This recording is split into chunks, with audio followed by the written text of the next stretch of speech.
Hey guys, welcome back to Opten Influencers. आप सभी का फिर से वेलकम है आज की वीडियो में। फ़िलहाल हम लोग डिस्कस करेंगे बिटकॉइन के बारे में और होने वाले रशिया और यूक्रेन के जो पॉसिबल हम लोग कन्फ्लिक्ट देख रहे हैं उसको लेकर वहाँ पर बात करेंगे। इस वीडियो में ये वीडियो बनाने में काफ़ी टाइम लग गया, उसके लिए माफ़ी चाहता हूँ। इस क्राइसिस पे बात करने में काफ़ी टाइम लग गया, माफ़ी चाहता हूँ। जब तक मुझे लगा कि कंसर्न ज़्यादा इंटरेस्टिंग नहीं है तो तब तक मैंने यहाँ पर बोला, बट फ़िलहाल छोटा मोटा यहाँ पर मैं कुछ एग्जांपल्स लाया हूँ जो मैं आपको बता सकता हूँ कि कुछ लोग घबरा रहे हैं इसको लेकर, वो मैं आपको बताना चाहता हूँ। फ़िलहाल बिटकॉइन का प्राइस को देख लेते हैं छोटा सा। और बिटकॉइन के प्राइस को अगर हम देखें तो करेंटली चल रहा है 37,655। एक छोटा मोटा प्राइस में बाउंस आया है, 3-4% मार्केट ऊपर गई है। एक और चीज़ मैं आपको दिखाना चाहता हूँ, फंडिंग रेट अगर मैं आपको बताऊँ ना तो नेगेटिव हो रहा है, काफ़ी ज़्यादा पॉजिटिव भी, और एक हमें कन्फ्यूजन देखने को मिल रही है बेसिकली। और अगर आप देखो तो ये फंडिंग रेट है हमारा, और आप देखो बाइनेंस में 49-50 के बराबर चल रहा है। कुछ भी यहाँ पर डिफरेंट नहीं है, ज़्यादा कोई दिक्कत आ नहीं रही है। ये अनप्रेडिक्टेबल है और काफ़ी ज़्यादा BTC ने पिछले कल रात को बता रहा हूँ मेरे सामने ही 4% उठा, 4% गिरा, 5% उठ रहा है, 5% गिर रहा है। तो ऐसा हो रहा है, ऐसा लिटरली सामने हो रहा है। 3% कल से परसों से कितनी वॉलेटिलिटी आप लोगों ने मार्केट में देखी होगी, और इसका फ़ायदा मैंने उठाया पर्सनली लॉन्ग एंड शॉर्ट करके। बट बेसिकली आपको ये नहीं करना चाहिए अगर आप नए ट्रेडर हो, क्योंकि ऐसी ही मार्केट आपको ले डूबती है, ऐसी ही मार्केट आपको लॉस करवाती है। तो फ़िलहाल हम लोग यहाँ पर बात करते हैं यूक्रेन और रशिया के इशू के बारे में। तो सिंपली अगर मैं आपको बताऊँ तो रशिया जो है वो यूक्रेन से खफा है, क्योंकि यूक्रेन जो है USA या USSR आप कह सकते हो, जो सोवियत यूनियन था उससे अलग हो गया था और इंडिपेंडेंट नेशन था। पर रशिया और यूक्रेन के बीच में टेंशन्स बनी रहती है। 2014 में रशिया ने क्रीमिया करके एक कंट्री है जो यूक्रेन के आसपास है, आई थिंक उसी में है। उतनी मुझे नॉलेज नहीं, मुझे जितना मालूम है उतना बता रहा हूँ आप लोग को। रशिया ने अक्वायर कर लिया था, रशिया ने छीन लिया था उससे, और उसकी वजह से काफ़ी ज़्यादा इफेक्ट पड़ा था स्टॉक मार्केट में। मैं सिर्फ इस इफेक्ट बात करने आया हूँ, इफेक्ट पे क्या होगा। तो 2014 का एक आर्टिकल है द लेजर पे पड़ा हुआ है, rising unrest in Ukraine causes slide in stocks. उसमें ने S&P काफ़ी ज़्यादा गिरा था। It is the second time this year the US stock market has been roiled by developments in emerging markets. और यहाँ पर S&P dropped the most in a month following stock markets in Europe and Asia.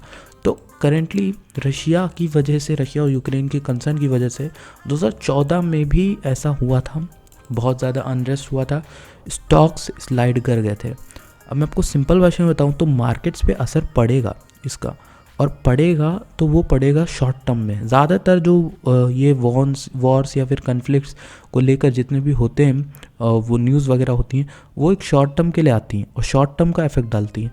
जैसे आपको यहाँ पर इसमें देखोगे तो ऑयल्स का जो प्राइस है वो बढ़ जाएगा, और जो चीज़ें रशिया में इंपोर्ट एक्सपोर्ट को लेकर प्रॉब्लम करेंगी वो चीज़ें बढ़ेंगी, वो चीज़ों का प्राइस में बहुत ज़्यादा इफेक्ट पड़ने वाला है, और वो चीज़ों में इफेक्ट पड़ेगा तो मार्केट पे इफेक्ट पड़ेगा। मार्केट्स में यानी कि स्टॉक मार्केट्स में इफेक्ट पड़ेगा, लेकिन क्या क्रिप्टो में इफेक्ट पड़ेगा? मेरे ख्याल से क्रिप्टो पे इफेक्ट नहीं पड़ेगा, उतना नहीं पड़ेगा जितना आप लोग सोच रहे हो। क्रिप्टो में इफेक्ट सिर्फ पड़ेगा स्टॉक के सिंक होने से, यानी अगर स्टॉक सिंक होता है, नीचे जाता है, तो क्रिप्टो में इफेक्ट पड़ेगा। क्रिप्टो में डायरेक्ट इफेक्ट उसका नहीं पड़ेगा, इस न्यूज़ का नहीं पड़ना चाहिए। और जनरली ये देखा गया है कि शॉर्ट टर्म होता है, उसमें बहुत अच्छे एंट्री पॉइंट, बाइंग पॉइंट्स मिलते हैं, तो कोई भी यहाँ पर घबराने की बात नहीं। रिकवरी अक्सर देखी गई कि फिर से रिकवरी फास्ट हो जाती है। अब मैं बता दूं कि क्या दिक्कत है। यूक्रेन को रशिया नहीं चाहता है कि वो नाटो का मेंबर बने। नाटो एक ऑर्गेनाइजेशन है, ठीक, उसका मेंबर अगर बन गया यूक्रेन तो रशिया के लिए वो एक तरह से खतरा है, या फिर आप कह सकते हो रशिया नहीं चाहती है हमेशा से कि वो बन जाए। तो वो चाहता है कि एक्स सोवियत नेशंस भी बार्ड फ्रॉम नाटो, और यूक्रेन को भी हटाया जाए, ठीक, और यूक्रेन को हेल्प जो मिल रही है US वगैरह बाकी वेस्टर्न नेशन से वो भी बंद की जाए।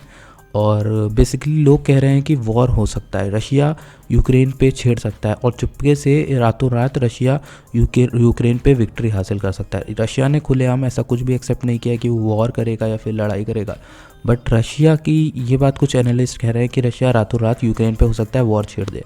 पर एक इम्पॉर्टेंट बात ये, रशिया पे बहुत ज़्यादा लगेंगे यहाँ पर पनिशमेंट के तौर पे बहुत सारी चीज़ें हैं जो बाकी कंट्रीज़ मिलके जिसके रशिया मेंबर है उनके लिए काट देंगे।